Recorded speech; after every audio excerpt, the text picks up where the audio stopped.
One. Hello, it's Dr. Pat with Little Critters, and we have Albus with us today. He is a 27-year-old desert tortoise, and as you can see, he's a handsome little booger.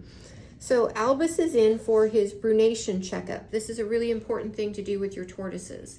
So before the winter cooling comes and they start to slow down, you need to get them into your vet and have a thorough physical.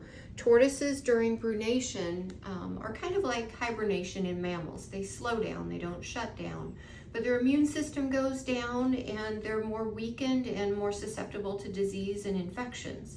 And so before allowing them to cool off or brunate, where are you going? You going for a walk? You want to get them checked out by a reptile veterinarian. That's very important. So in Arizona, that's typically in October here, where we tend to get some cooler nights in November.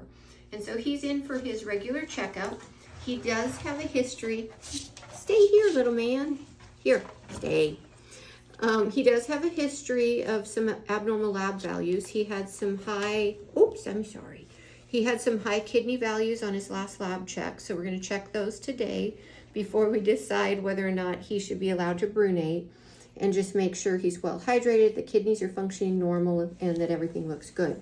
One thing I want to point out while he's getting his head out, hopefully he'll do it again, is one of the things your veterinarian will do at the physical exam is to check the body condition score. If you look at Albus, we have fat pads on each side of the head here, and that's how you determine if your tortoise is chunky or too thin. So you want to look for bilateral symmetry. So on the top of the head, right behind the eyes, we have two little rounded areas, and that's a really easy way of assessing fat in a tortoise or good body condition scoring. The other thing we want to look at is the eyes and make sure they're not swollen or drippy, and the nose to make sure that there's no wheezing sounds or discharge from the nose. We open the mouth, which desert tortoises do very readily for us, and they allow a full oral exam to make sure there's no stomatitis or lesions. We check the external part of the ear or the tympanic membrane to make sure they're normal.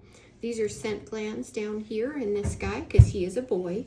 And if you look at his plastron or the bottom part of the shell, stay here, little guy, you can see we have this cupped area, and that's typical of males. And we also have the longer, he's not real thrilled to be here today. He had a hard week. So in Arizona, we just got a ton of rain, which is not common for us. And apparently his burrow got pretty drenched, and you can see he's got a lot of mud in him. They had to fish him out of there. And that brings an important point. Burrow safety is a biggie when they brunate, because again, they're slowing down, they're not reacting quickly.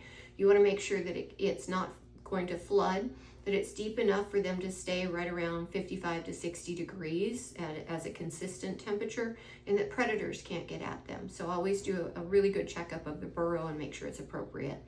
I really like the burrows that you make for them with an access port at the end of the burrow. So if you're worried about them, you can actually get in there, pull them out, check on them, soak them if they need hydration. Just much more accessible and safer for them in the long run. So the plan for Albus, recheck his kidney values, make sure they're good, and to get him all set up for cooling down for his winter brumation, which we just call a long nap until springtime.